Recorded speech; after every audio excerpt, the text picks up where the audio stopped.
Hello and welcome to episode 93 of Gondor Calls for Ale, a Middle-earth strategy battle games podcast. I am your host, Sam Gallagher, and with me in this episode is my brother, Ben. Hello, listeners and viewers. Thank you once again for joining us today. Yes, thank you for joining, thank you for listening, and for viewing an excellent Middle-earth podcast, even if I do say so ourselves.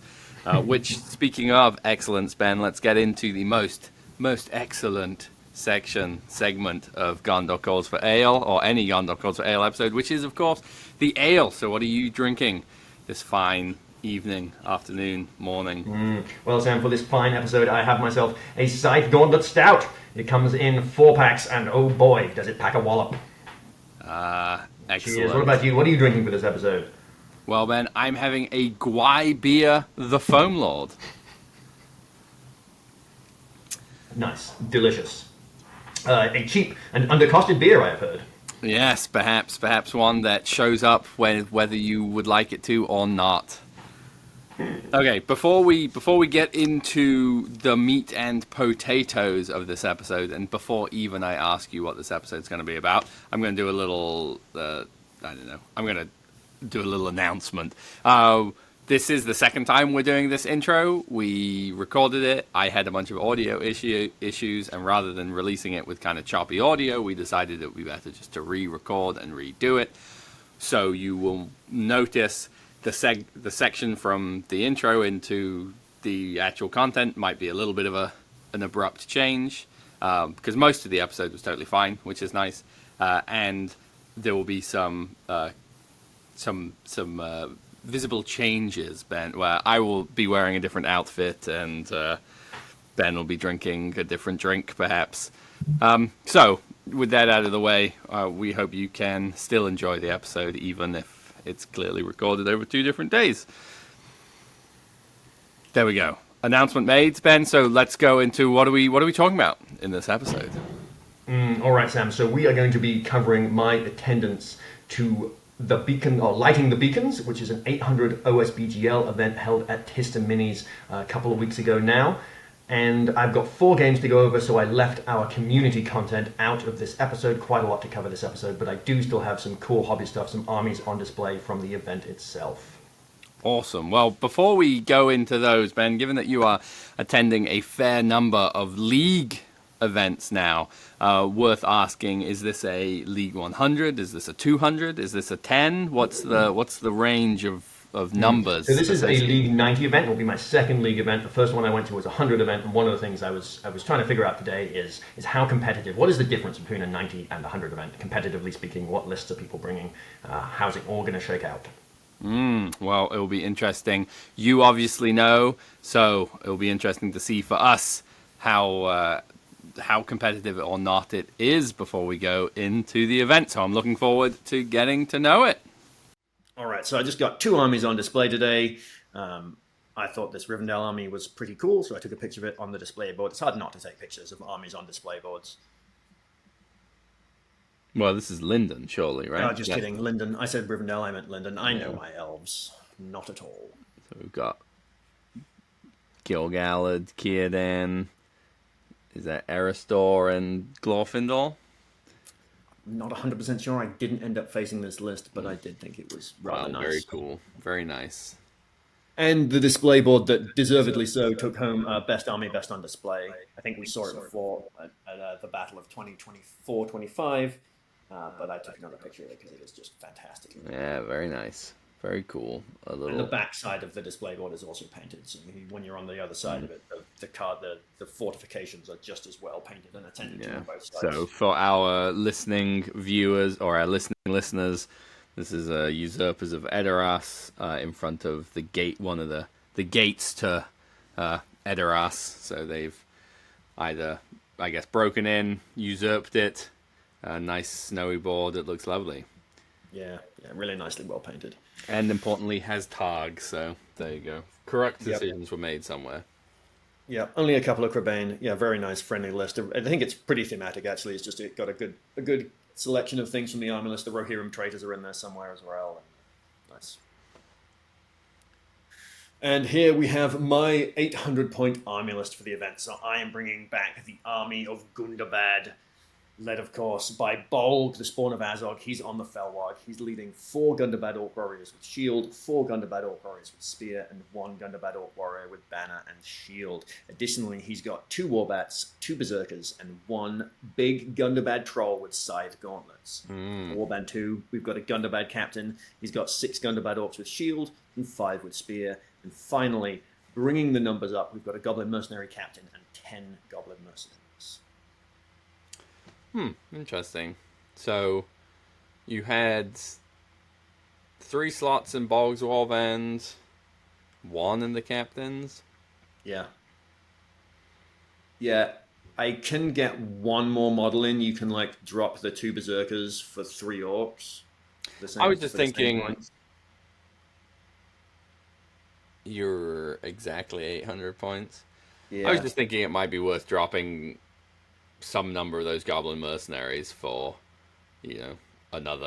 drop 3 of them, you get another Berserker. Yeah, for sure. I wanted to keep, there's the 2 things going on. I wanted to keep the numbers for the army list as an even number, and I wanted to keep the numbers as high as I could, which is why I went with 10 Goblin Mercenaries, which is more than I normally take. Yeah, I think that was my point, is they have a bit of diminishing return, because now the terrain that can fit in is significantly diminished than a captain and 4 or 5 goblins, Yeah. So they're an interesting thing to sort of try and quantify, because in my head, mainly their job is just to make my breakpoint higher, to force my opponent to have to kill more of my orcs, and then hopefully the goblins, like, almost, maybe they just never fight, or they're just taking objectives or whatever. So we'll talk about it over the event and see if having 38 guys made a difference, if the goblins did their job by not engaging and not dying. Yeah, I guess then I would say if that's the point, then I would maybe find 10 points, take 8 and put a second captain in, and just be like, they're probably not going to get a good ambush. They're never going to ambush. They're just going to be running around not doing much. Just have it as a two orc captains. Yeah. Yeah, that's a good idea. Interesting point. All right. Well, we'll see. We'll see whether you were correct or not. All right, Sam. So we're bringing back the hopes and dreams segment. I also didn't write out my hopes and dreams, but I will share them as I compiled them in my head on my drive down over to Tista Minis. So I wanted to get Bold to Mighty Hero 3 times. Thought that would be a cool goal. I wanted to try and get a winning record. I think my list is moderately competitive. I don't think it's totally, it's a little bit friendly. It's got a little bit of everything, but I think it can pack a punch. So I thought getting Bold to Mighty Heroes 3 times would be a fun thing to try for. If a little unlikely. I wanted to try and get a winning record, and I wanted to do something cool and monstery with my troll. Whatever that is. Monsters can do a lot of cool things, and I just wanted to have one game where my troll got to show up and do cool troll things. Sure. And with that, we're going to dive right into round 1, Sam. I was playing against Chris, who brought everybody's favorite army, the Men of the West. There were 16 players at this event, and 3 of them were playing Men of the West. So he had Aragorn, Gwaihir, Legolas, and a Rohirrim captain. And we were playing scenario number 18, which is Treasure Hoard. One of the new scenarios added in this match play guide, with a bit of a funny deployment zone, which I will attempt to describe, but ideally you're viewing and therefore don't need the box. So we've got 6 objectives along the center line, or I guess they're 18 inches up, so 6 inches in between? 12 3 inches off the center line. Yeah, so 3 inches off the center line along, and then 12-inch spaces for objectives, and then you've got a weird deployment zone, which is the center of your board edge and a 12-inch bubble off that one center. So you've got a weird central bubble to deploy in. We've got a game that lasts until one army has been reduced to 25% of its starting number. We've got some victory points. You score 2. So the objectives worth noting are artifacts that need to be uncovered. So we have the special rule uncovering artifacts. And we've victory points. You score 2 victory points for each artifact that is in possession of a friendly model. You score 1 victory point if the enemy army is broken at the end of the game. If the enemy army is broken and yours is not, instead you score 3. You score 1 victory point if the enemy general was wounded during the game. If the enemy general was wounded or was removed as a casualty, instead you score 3. You score 1 victory point for having at least one model within 12 inches of your opponent's board edge. If you have at least 3 models wholly within 12, instead you score 2 victory points. There you go. A little treasure hoard. Yes, indeed. All right, so I will admit I was a little disheartened right off the bat to be running into Aragorn, Legolas, and Gwai here, and because of that, I didn't play this game at all well. So I'm going to run through it fairly quickly. I took priority on turn 1, gave it to Chris, and flew the banner of Gundabad for free heroic marches. Aragorn calls a free heroic march this turn, and as does Bolg and my Gundabad captain. Everybody rushes forwards.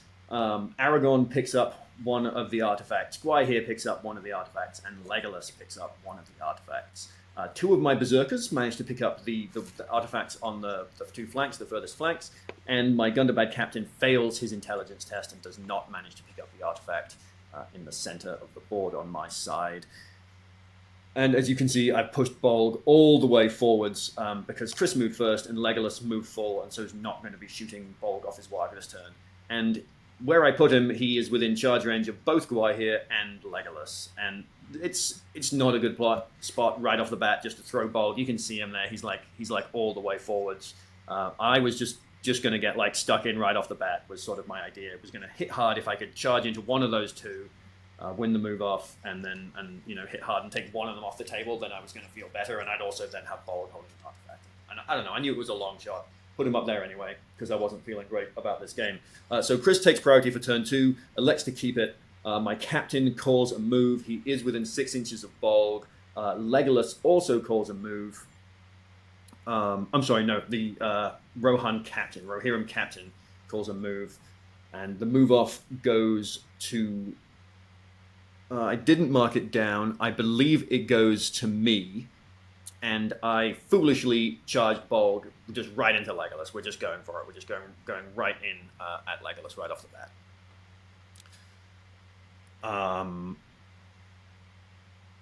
Everybody moves up. My troll manages to unearth the artifact. It's now where the captain was. Troll picks up the artifact. That's pretty cool. And my 2 Gundabad berserkers are heading off on the flanks. Goblin mercenaries don't arrive this turn.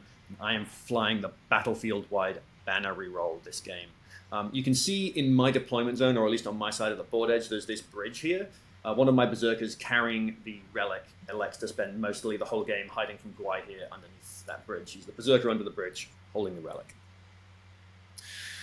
In the shooting phase, Legolas shoots into Bolg, does 2 wounds to him, and I fail my fate roll. So Bolg is now sitting on 1 wound, but is still on his warg, which is fair enough.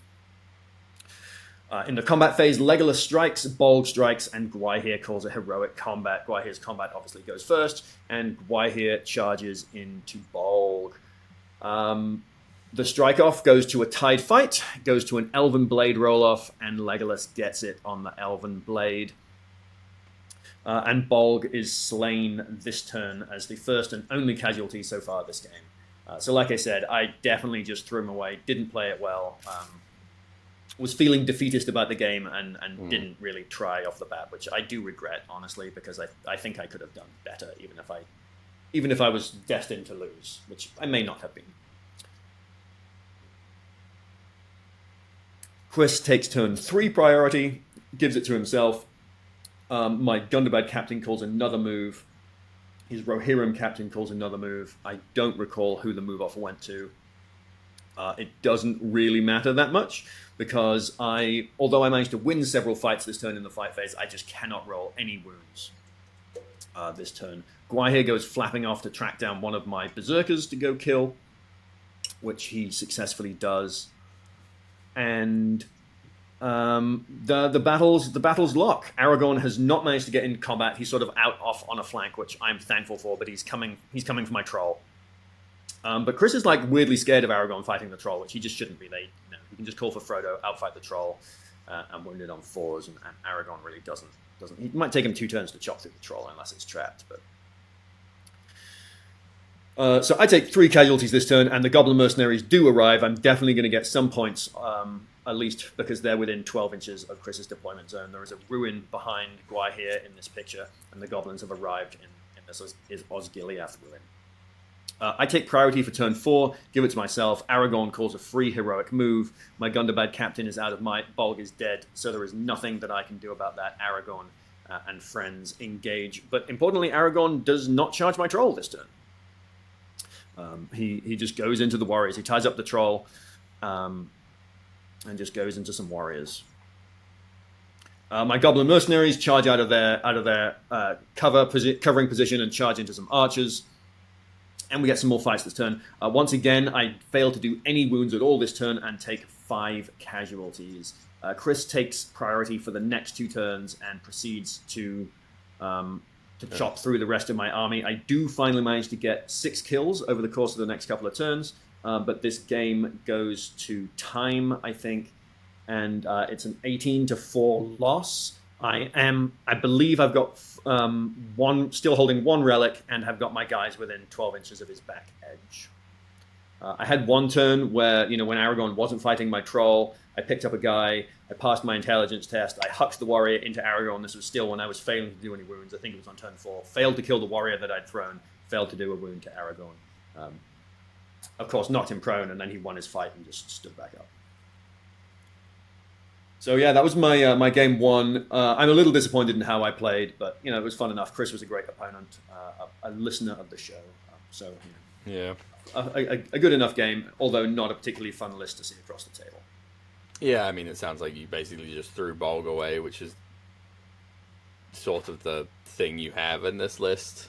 Yes, yeah, it was definitely a misplay. I think I was just feeling like there's a giant eagle and an elf with a bow who can just snipe me off my ward. There's nothing I can do, and which is the wrong attitude. There's always something you can try and do. There was some terrain I could have hidden behind. I could have played for like a minor defeat. I still think. I mean, yeah. So I think there's like an argument there for the extra berserker or another, dropping some of those goblins for another bat, because this is definitely a game where the goblins.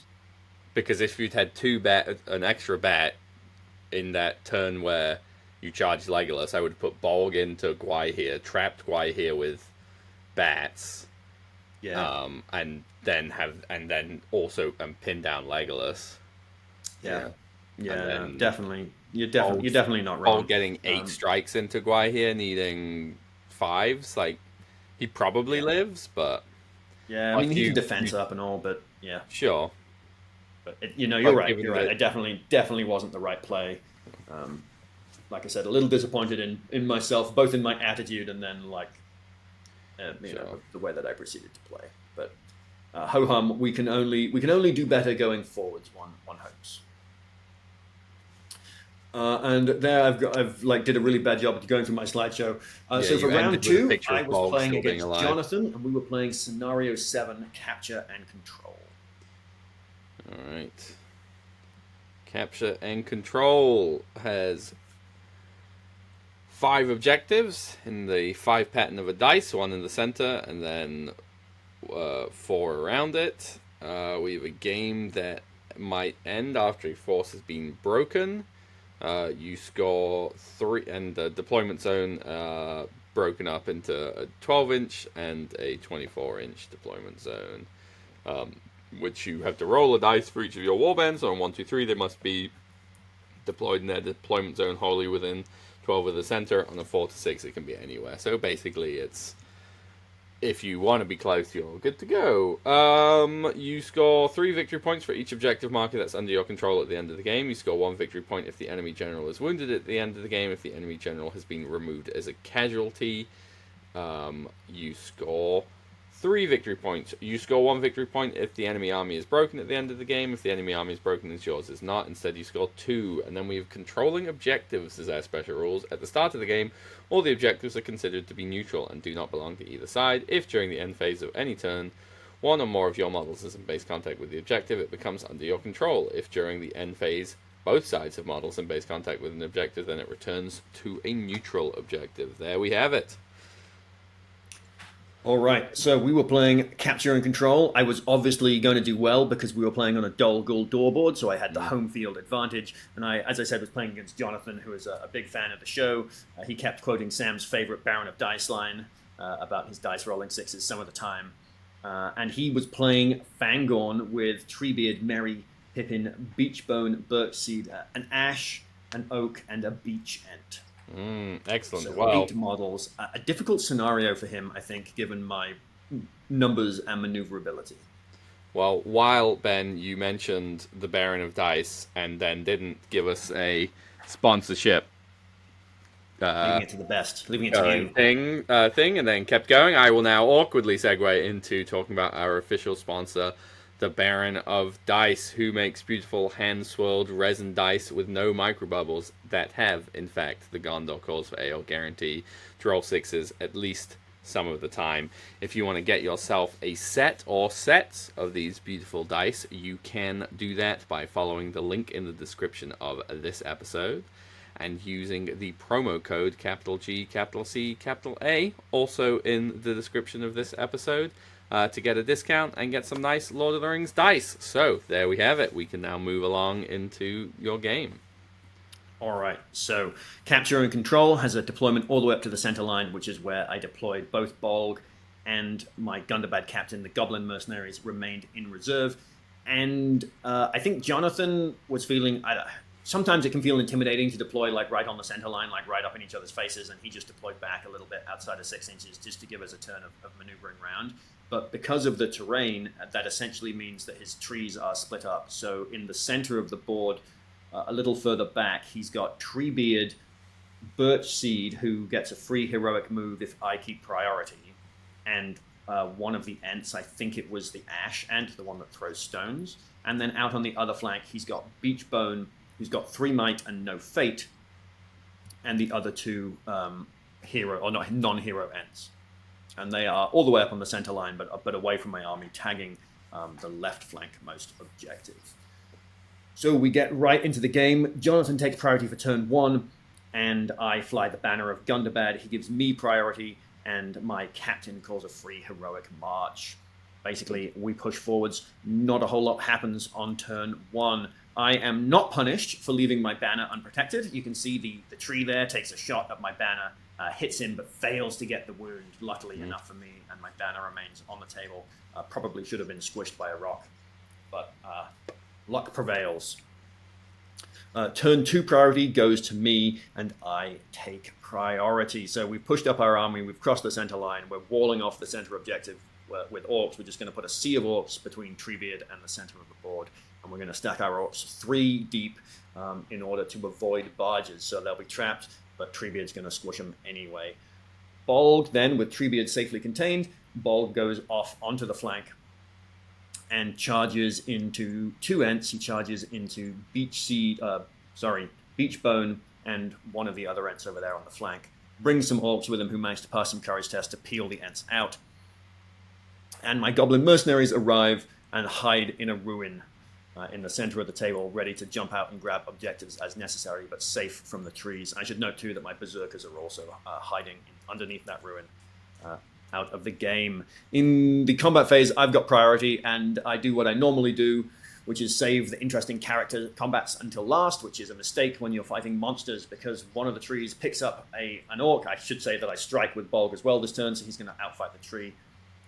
One of the other trees picks up an orc, passes his intelligence test, and hucks the orc right at Bolg. Fortunately, I'm not wounded, but I am taken off my wog, and I've wasted a point of might on my strike. I do obviously win the fight, stand back up, but don't manage to touch the Beachbone who I was fighting.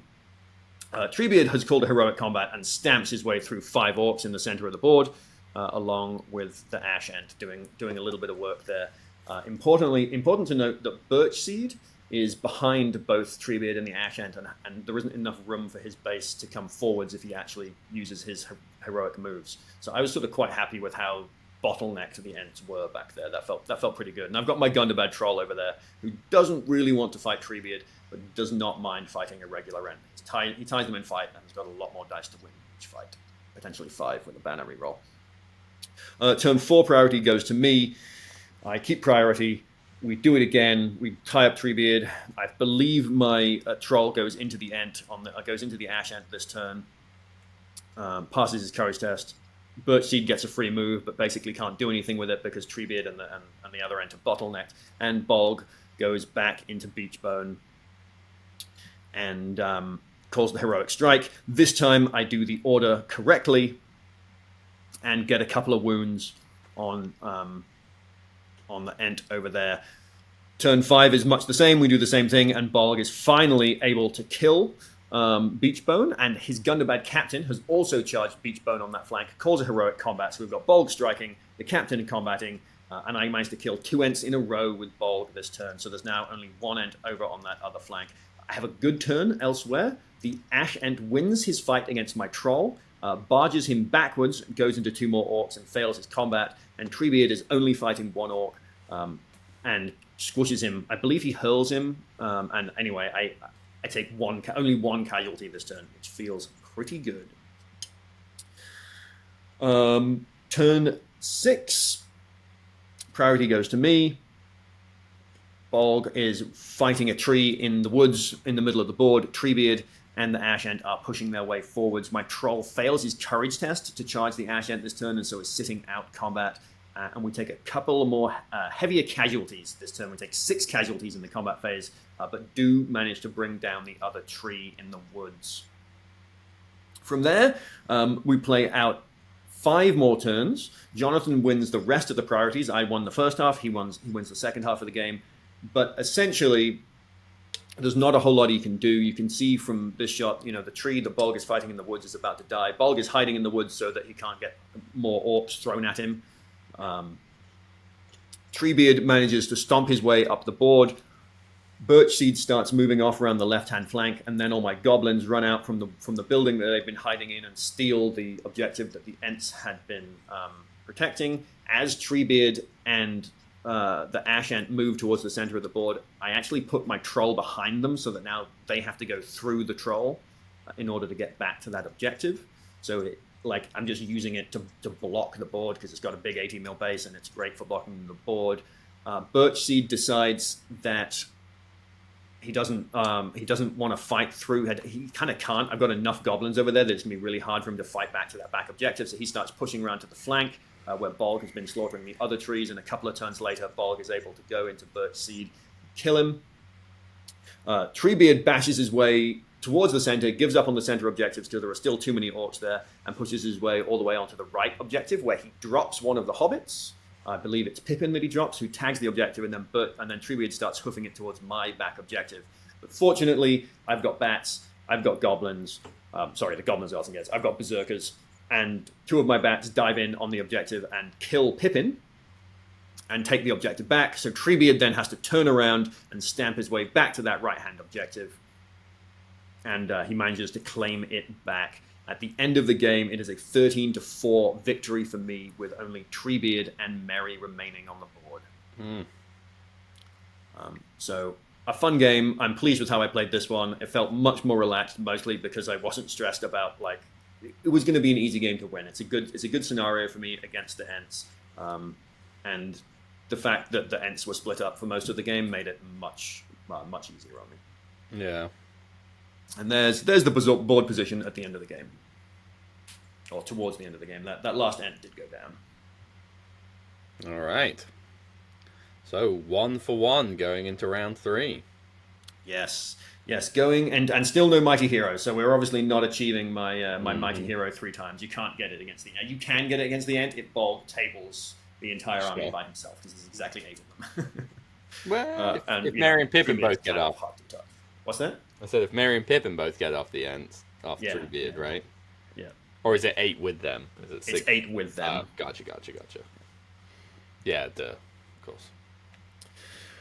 So going into round 3, Sam, we played to the death, and I was playing against Riley, who brought the Easterlings.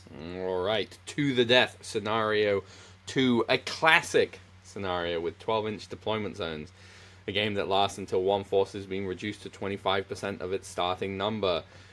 You score 1 victory point if the enemy general is being wounded during the game. If the enemy general has been wounded and only has a single wound remaining, instead you score 3. If the enemy general has been removed as a casualty, instead you score 5. You score 3 victory points if the enemy army is broken at the end of the game.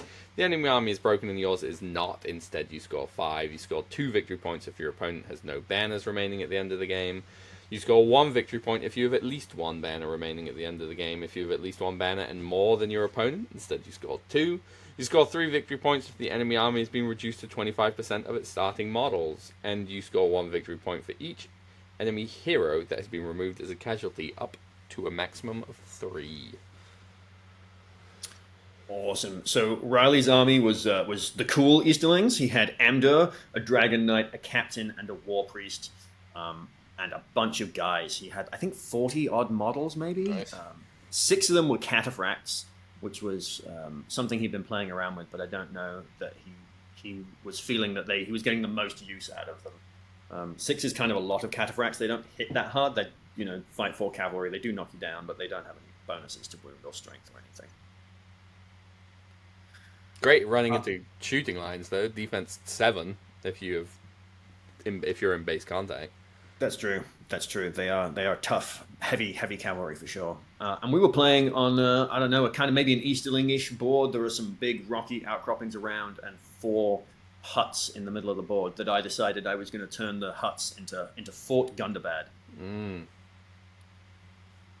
So I take priority for turn 1, give it to Riley, and fly the banner of Gundabad, and everybody calls a heroic move. I should say, too, that on this board I chose not to deploy my Goblin Mercenaries in ambush, essentially because there is nowhere for them to ambush in. As we talked about earlier, they won't fit inside these houses, and we decided that the houses, I think we decided that they were going to be unplayable because the doors don't open, although you can take the roofs off. So everyone's calling a free march. We all push forwards. Nothing happens on turn 1. Riley takes priority for turn 2, and we all push forwards again. And he doesn't really push that far into the little square of villages. He's got the Dragon Knight in the center of his lines. He's got a handful of bow Easterlings off on my left-hand flank, and Amdur and a bunch of pikes are coming around on the right-hand side of the board. Bolg charges off into a flank, goes on charging in, and you can't quite see them. The cataphracts are all the way off on the left-hand flank. So Bolg goes into the line of archers.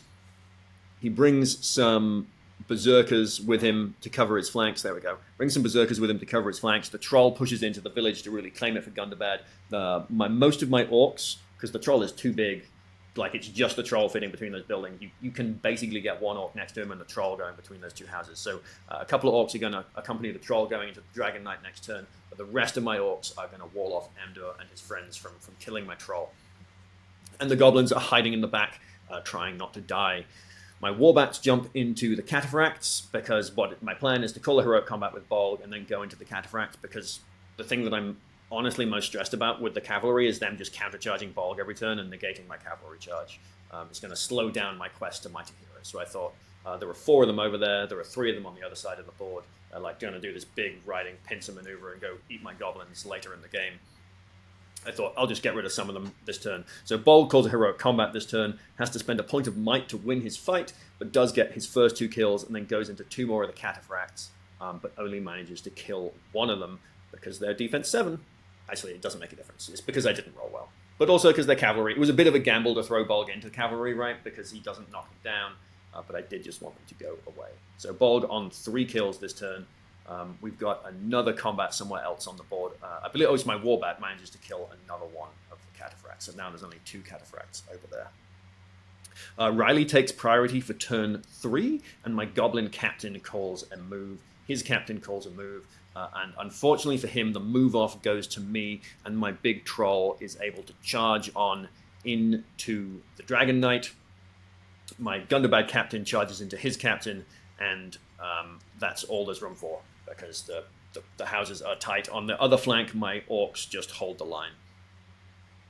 Bolg is obviously not within range of the heroic combat, but does now cause terror, and the cataphracts fail their terror tests and don't manage to charge Bolg, which is pretty huge, because essentially Bolg is then able to they do charge. He does charge into one of the. He failed 2 of the failed one courage test, decided not to take the other one, charged into my warbat. So Bolg is then able to abandon the cataphracts, going like, nope, those are too tough, want to leave them alone. I did some damage to them and come back into that line of archers. In the combat phase, Amdur and the knights and the pikes behind him just plow into my line of gundabad, and I take 5 casualties. Bolg gets another 2 kills. I decided to hang on to his last point of might. Right now, he's at the top of the turn. He was at 3 kills. I didn't want to spend my last point of might to not get Mighty Hero. Basically, I want to save that last point of might to push me to Mighty Hero. So Bolg does not call a combat this turn, but does get 2 more kills. And my troll is fighting a Dragon Knight backed up by 2 pikes and an Easterling Warrior backed up by 2 more pikes. He wins his fight and he throws his Riley, I think, countercharge with another guy. So I was fighting 2 Easterling Warriors backed up by 6 pikes. I guess we need to check this rule. I think you can strike supporting pikes, but maybe Sam can look that up for me, because that's what I did in this game. The troll throws 2 of his dice into the Easterling Warriors, kills both of them, and gets to kill 6 pikes, or 4 warriors behind them as well, as he grabs the supports. And then he also does a wound to the Dragon Knight. So a good turn for Big Troll. That checks my list of doing cool things with the Troll. I could have just killed the Dragon Knight. Dragon Knight's fight 6. He's got no fate. But I wanted Riley to get to play the game too, and so I elected not to kill the Dragon Knight. I thought it'd be more fun. He also, like I explained to him, that he could just shield. I guess he couldn't shield, but he could opt not to support with the pikes, and then I wouldn't get to kill them. But he chose to support, so I chose to kill them, because he incentivized me not to kill his hero by throwing the infantry. So turn 4 priority goes to me. The Easterling captain calls another move. Essentially, he's gonna run away with the Dragon Knight, and I let the Dragon Knight run away. I wasn't too worried about it. I knew what he was going to do, and I had claimed Fort Gundabad. My troll had gone in. He'd done some damage, so I decided not to counter move. I let him have that move. The War Priest calls a heroic channel this turn as well. So the captain moves. The Dragon Knight retreats away from the troll. A couple of Easterlings tie up the troll. Or 1 Easterling ties up the troll. The War Priest channels Blade Wrath on Amdur, and in the fight phase, Amdur calls a heroic combat with Blade Wrath, slaughters a bunch more of my guys, 4 of them this turn. The troll barges the Easterling he's fighting out of the way, goes into 2 more Easterlings, but then loses his fight and doesn't kill them this turn. Bolg, out on his flank, gets 2 more kills, and I didn't call the heroic combat. I think if I'd been going like full throttle, pedal to the metal, just trying to like really beat down on my opponent, I would have called the combat this turn, because Bolg is now at 7 kills, so this heroic combat guarantees me to get to Mighty Hero. But I was feeling like I was in a pretty good place. I had good control over this game, and I didn't feel the need to just go full bore, so Bolg did not call the heroic combat this turn. I don't know that you would necessarily need to, because in some ways it's nice to have a point of might left and be at Mighty Hero, whereas, like, you know, yes, you're not wrong. You're probably going to kill 1, so at least you get it anyway. Yeah. I just looked at monsters. I think you're right. I think pikes just say you get to they refer to as supporting, not like pike supporting. So I think you do. I'm sure somebody else could argue it the other way, but yeah. So super awesome to get to kill 6 models in 1 turn with the troll. He definitely gave that to me, and that's partly I was like, all right, Dragon Knight gets to run away from the troll. I'm not then going to kill a Dragon Knight that's on full might. That doesn't. Sure, yeah. He didn't give it to me, but he didn't have to support with that many pikes. He could have done it differently.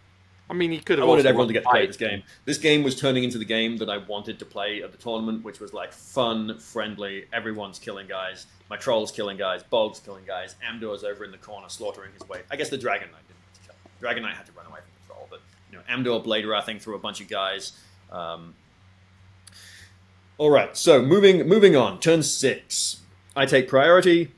The Dragon Knight calls a move. Bolg manages to master a battle it for free, but the move off goes to the Dragon Knight, who then retreats even further away from Bolg, coming off to the right around the huts. I think this picture is probably taken at the top of turn 6. So Bolg's calling the move, Dragon Knight's running away. In the combat phase, We get a heroic combat from Bolg for free because he's now got Mighty Hero. And we get a heroic combat from Amdur. Both of them biff it this turn and don't get any kills. But pretty huge, though, because it now leaves Amdur facing my troll without any might. So he's got the Elven Blade in the fight 7, but he can't now strike against my troll. So my troll's a little less stressed about a scary striking hero coming to be Blade Raft and to chop him down. Turn 7, priority goes to Riley. My Orc Captain calls a heroic move. The Dragon Knight calls a second move. The Dragon Knight wins the move off. I sound the Horn of Gondor off this turn because the Easterlings were broken at the top of the turn, and a bunch of them run away thanks to the Horn of Gorgoroth. Most of the knights, in fact. And the remaining knights have finally completed their loop of the board and are preparing to charge into my goblins. We get more fights this turn. Bolg calls a free heroic combat, has to spend his last point of might to actually win that heroic combat, and gets a bunch more kills. I stopped tallying his kills after 10 kills, or 8 kills, sorry. At the end of this turn, Amdur manages to slay his way. Although he's out of might, he manages to kill his way through enough guys. I think I put 3 into him. Like I said, I wanted everyone to have a fun game killing stuff. I put 3 guys into Amdur. He slew them all, so I'm broken this turn. The knights charge into my goblins. The cataphracts charge into my goblins. And my goblins win 2 of the 3 fights and then kill 2 of the 3 cataphracts. The remaining cataphracts managed to kill 1 goblin, so that was just ridiculous. Heavy cavalry charging into goblins. They should mow them down, not the other way around. But sometimes that's just the way the dice fall. Final turn, priority goes to me. We basically are re-engaging. Bolg's chopping his way through the back line of the Easterlings. My troll, I clear my orcs out of the way. My troll charges into Amdur. Bolg calls a free heroic combat, but fails to win it, or fails to kill the models he's fighting. I'm not sure which. Either way, he does not take any wounds this turn. My Goblin Mercenary Captain does take a wound this turn, but is not killed. And Amdur, fighting the troll, rolls a 4 high, the troll rolls the 6, and the troll has Amdur trapped, puts enough wounds on him that he is just killed by the troll this turn. Enough to quarter Riley, and the game ends with a 14-5 victory for the forces of Gundabad. Very nice, very nice. Yeah, super fun game. Riley was a really fun opponent, a little newer to the game. He's been sort of playing for a while and then has come back to it, I think. I hope he had as much fun as I did, because this was a blast. I think Amdur actually probably killed as many models as Bolg did, which is pretty cool. Nice. And my troll getting to do cool troll stuff, Bolg getting to Mighty Hero. Fun game.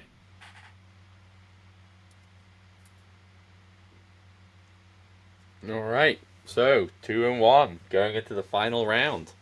Yeah, all right. So final round, 2-1, feeling good after my last 2 games. We are playing scenario 22, Clash by Moonlight. Taylor Swift's favorite scenario. Clash by Moonlight, a game with a singular objective in the center of the board and 12-inch deployment zones. We have a game that lasts until one force has been reduced to 25% of its starting number. You score 1 victory point if the enemy army is broken at the end of the game. If the enemy army is broken and yours is not, instead you score 4. You score 1 victory point if the enemy general was wounded during the game. If the enemy general was removed as a casualty, instead you score 4. You score 2 victory points if your opponent has no banners remaining at the end of the game. You score 1 victory point if you have at least 1 banner remaining at the end of the game. If you have more banners remaining than your opponent, instead you score 2. You score 1 victory point for each enemy hero that has been removed as a casualty to a maximum of 4. And you score 1 victory point if you have more models within 3 inches of the objective than your opponent. If you have twice as many models within 3 inches of the objective than your opponent, instead you score 4. And for special rules, we have Dark of the Night.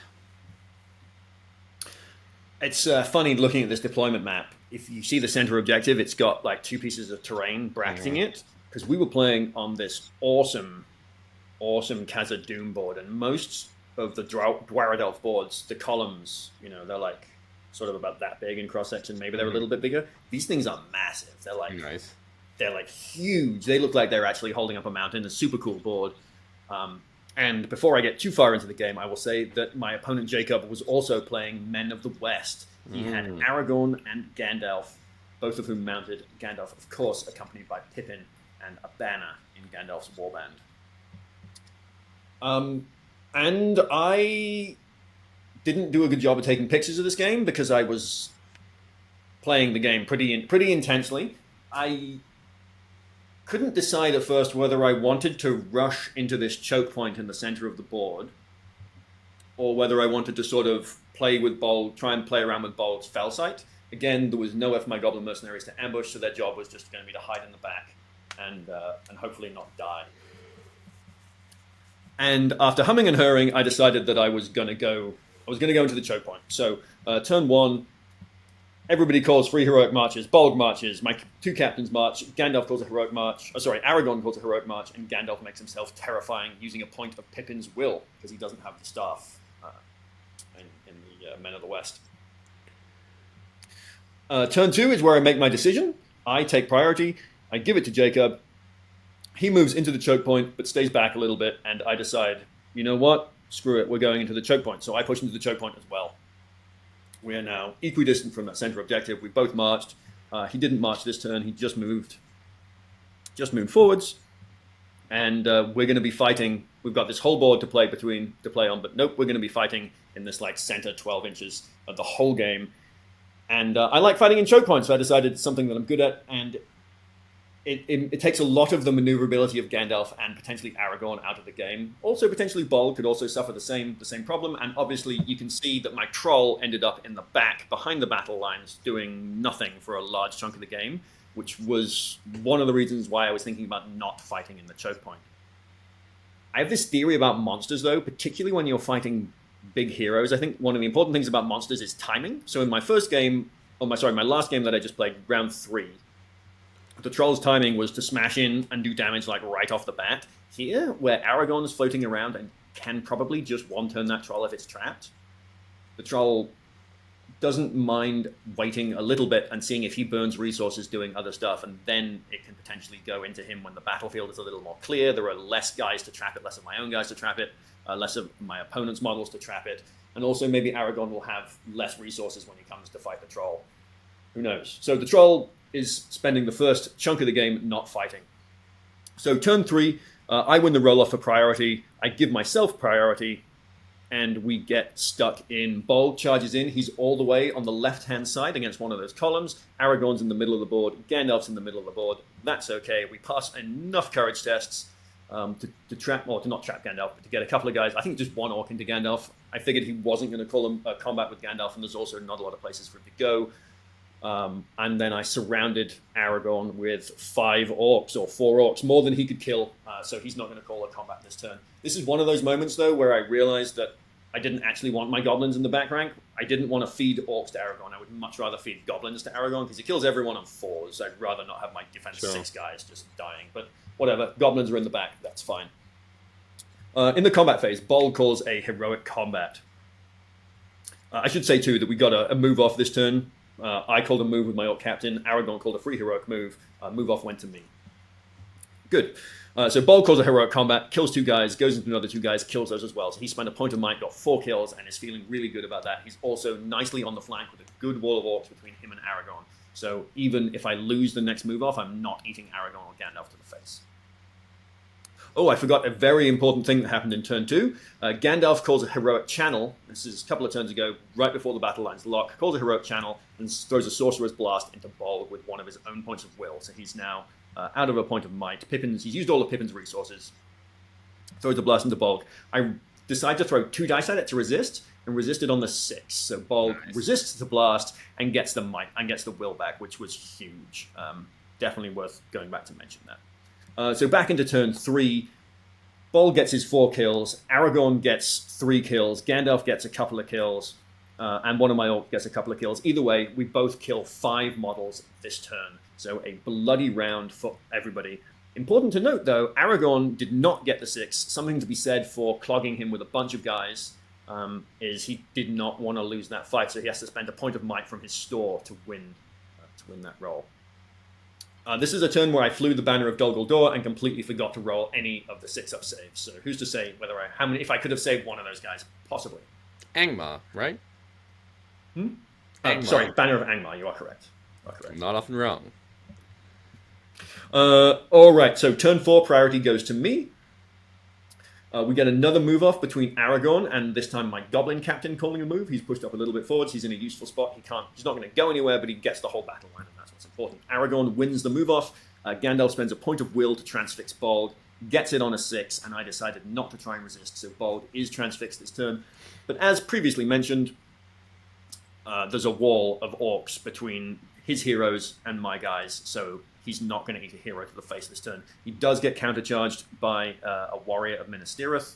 A couple of them, actually, they did try to trap him. I peel them off. That's when the bats fly in. They jump over in front of Bald, and they peel 2 of the guys out who are fighting Bald. One of them is also now going to flies all the way back and starts harassing Jacob's banner bearer as well, because there are banner points in this scenario.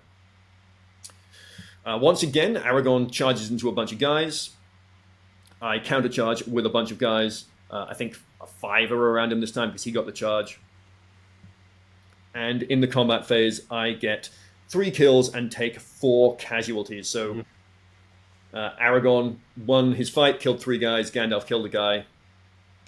Good stuff. But my orcs are doing good work on the flanks.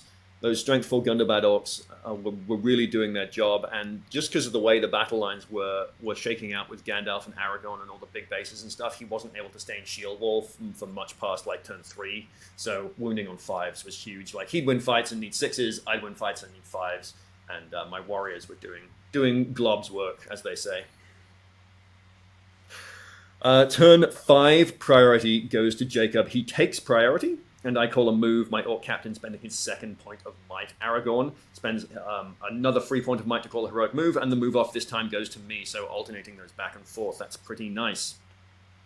Battle lines relock. It's a real scrum in the center here. We've got a nice top-down shot. You can really see there's nowhere for anyone to go. But my numbers, there's a lot more of my guys than his. I think he had 32 to my 38, so a good number, but definitely outnumbered by me, which is going to take its toll.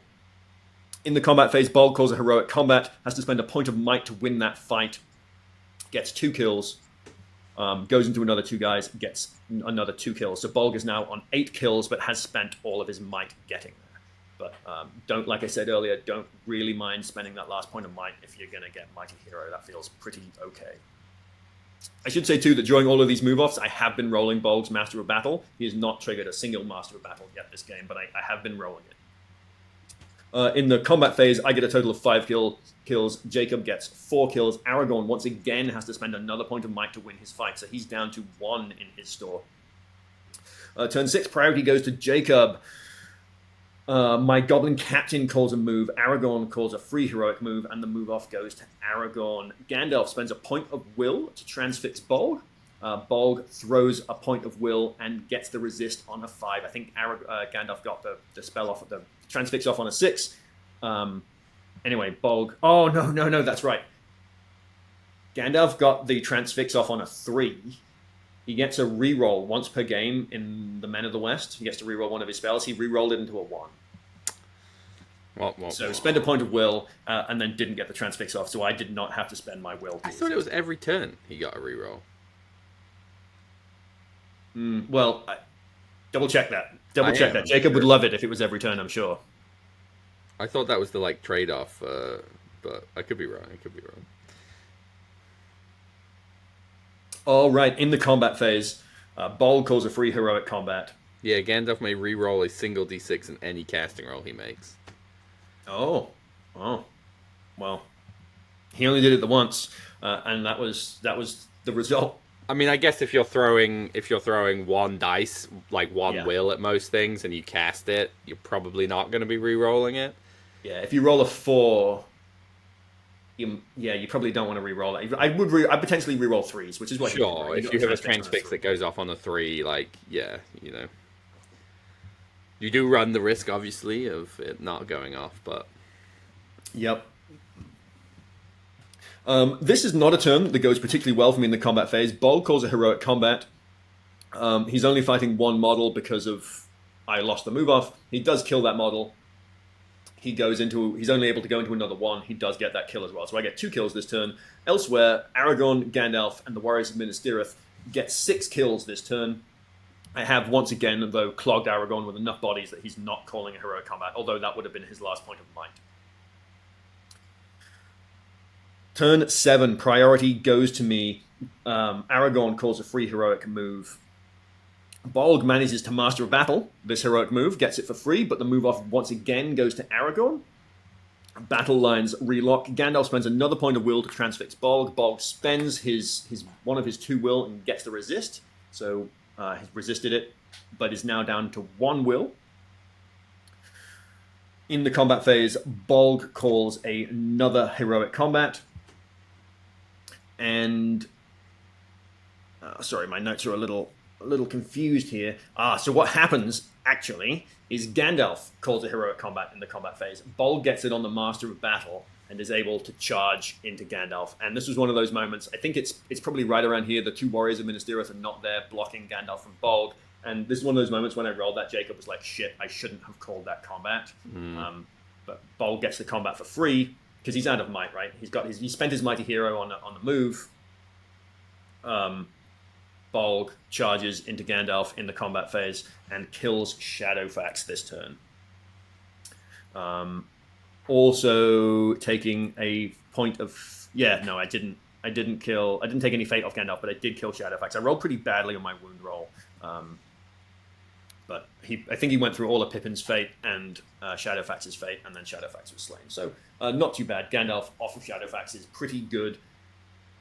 And important to note that I get a victory point for killing Shadowfax, because you get victory points for killing heroes in this mission. So turn 8 priority once again goes to me. We get another move off between Bolg and Aragorn. This time the move goes to me. Bolg charges back into Gandalf. In the combat phase, Gandalf strikes. Bolg, Master of Battles, the strike. Wins the, wins a struck higher than Gandalf and kills Gandalf this turn. Pippin gets surrounded by a bunch of goblins and is also killed this turn. And Aragorn has been battling. I didn't do a good job of saying this. I stopped clogging Aragorn with guys at some point because I was running out of guys, and Aragorn has started battling my troll, because the troll is there. He's a big piece. I actually don't think Aragorn should have gone into the troll, because if he didn't, I guess I could have put the troll into Aragorn, and that was my plan. But he was charging Aragorn with the troll. So on turn 7, when I went into Gandalf for the first turn, Aragorn wins the fight against the troll and only does 1 wound to it. He's got 4 dice on the charge, only does 1 wound to it. Turn 8, Gandalf. When I'm killing Gandalf, Aragorn strikes up. Calls for Frodo, outfights the troll, only does 1 wound to it. So the troll's got 2 wounds left. Turn 9, Aragorn goes into the troll again. Bolg is out on the flank this time. Gandalf's dead. Aragorn wins the fight against the troll. The troll's got 2 wounds. He needs 4s to wound it. He's got 4 dice. He's out of might. He spent his mighty hero on these move-offs, only does 1 wound to it. So the troll has now gone 3 rounds with Aragorn, taking 1 wound each turn, and is still standing, improbably still standing. We get into turn 10, the final turn of the game. Bolg calls a free heroic move. Aragorn calls a free heroic move. The move off goes to Aragorn. Aragorn charges back into the troll. Bolg fights some warriors of Minas Tirith. And the free move, I should note, that Bolg called on turn 10 was a Master of Battle move, so Bolg gets to call a combat this turn. He wins his combat and is able to charge into Jacob's Banner Bearer and kill his Standard Bearer this turn, which is pretty important, because again, there are banner victory points in this scenario. And in the final showing between Aragorn and the troll, Aragorn does not get the 6, does not banner reroll it into the 6. The troll does get the 6 and wins his fight. Aragorn is trapped by a pile of angry goblins, and the troll does 5 wounds to Aragorn. He fails 2 of his fate and dies. Which was enough. The death of Aragorn and the banner was enough to quarter Jacob, and this was a major victory, 20-0. Wow. Actually, sorry, it should have been. We recorded at 20-0. I forgot. Jacob should have a point, because at some point Gandalf killed my orc captain. So it should have been 20 to 1. Gotcha. Wow. Very good. So Yeah. 3-1 for the day. Not bad. Yeah, yeah. A fantastic last game. Men of the West is definitely tough to run into, Yeah. but I think I like this version, the version without Gwaihir and Legolas, better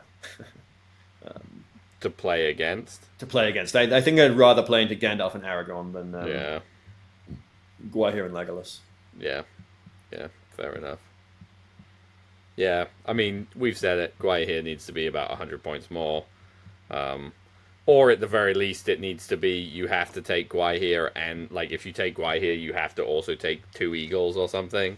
Sure, And then, some sort of tax. you're paying 350 points for 3 very good monsters, but you don't have a huge army, and Yeah, so yeah. Something. yeah. All right. Give us your wrap up then. All right. So after 4 games, I guess we'll go through my hopes and dreams. So I did get my winning record, three wins. Yep. That felt pretty good. 3 major wins. They were my last 3 games, which is nice to always finish on that win. So I got my first loss out of the way, Yep. and then just won the rest of my games, and that felt pretty good. Bold did not get to Mighty Hero 3 times, but he did get Master of Battle off twice while also having Mighty Hero on him, which is awesome. And you got it twice, right? Yeah. Did get to Mighty Hero twice, so that does feel good. My troll definitely got to do big troll things. He killed Amdur, he killed a bunch of spear supports, and then he finished off the day by killing LSR. So definitely checking that one off. And of course, always on the goals list is to have a fun time and making friends. And I would say I did that too. Excellent. I've got the tournament standings here. We'll just go over top 3 and mention that we already went over best painted. Preston got first place with the Grand Army of the South. It's a cool list. It's got the Golden King and the Knight of Umbar in it.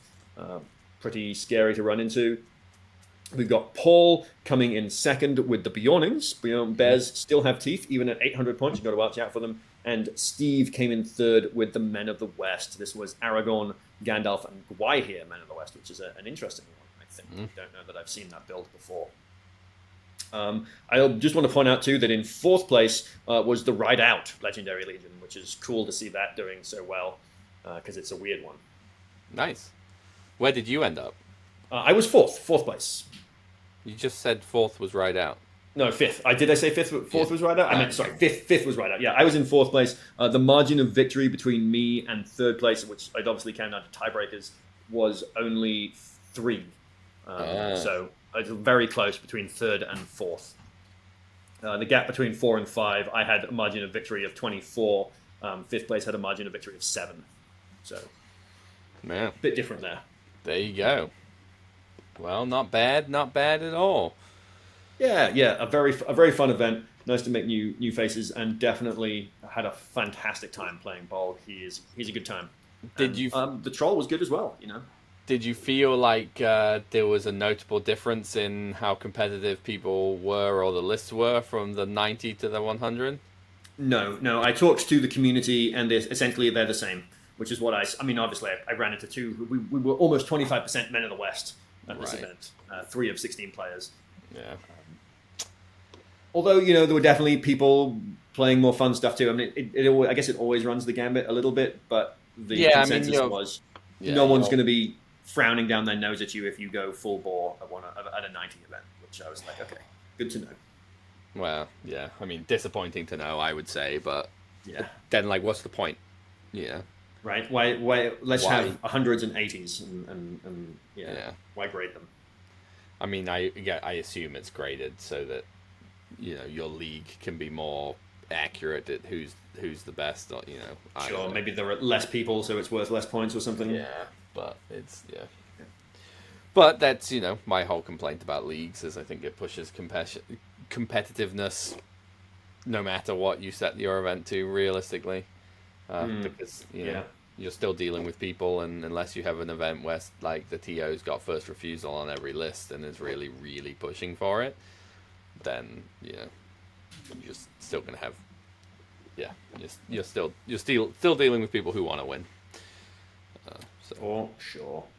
All right, Ben. Well, before we wrap this episode up, do you have any upcoming events you want to give a shout out to, or anything else you would like to say?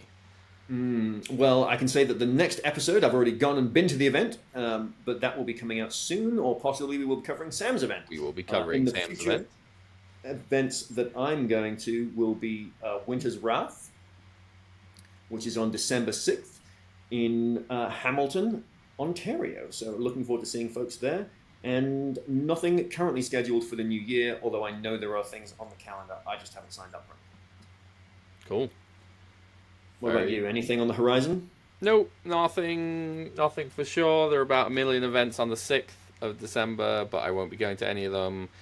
Obviously, the next one I definitely know I'll be going to is Adepticon in March. Not sure if I will be making it to any others in the meantime. Nice. All right, well, with that, I think this episode has drawn to its conclusion. So thank you for listening. Thank you for watching. If you've made it this far, please consider giving this video a like, subscribe to our YouTube channel if you haven't already, and check out our Patreon. There's a link in the description of this episode for that as well. It really helps us out, and we offer extra additional episodes, monthly hobby hangs, and some Gondor Calls for Ale dice. So take a look at that. If it strikes your fancy, please consider joining. Until next time, thank you for watching, thank you for listening, and we'll be back in 2 short weeks.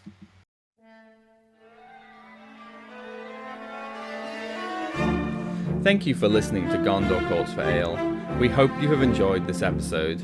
We, at Gondor Calls for Ale, are officially sponsored by the Baron of Dice, the producer of premium wargaming dice.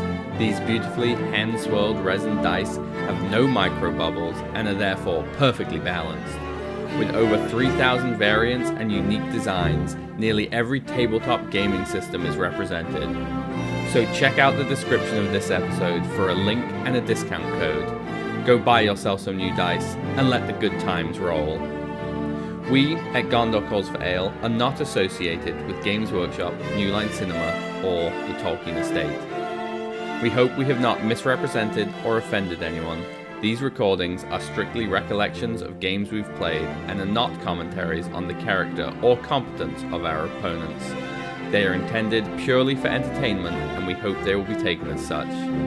You can find us on Patreon, see the link in the description. Supporting Gondor Calls for Ale there helps us continue to produce these episodes. You can find us on Instagram at Gondor_calls_for_ale. Feel free to send us a message there. Or on Facebook as Gondor Calls for Ale, another great place to send us a message. Or you can send us an email at gondorcallsforale@gmail.com. As Boromir, Captain of the White Tower, once said, remember today, listener, today this episode was good.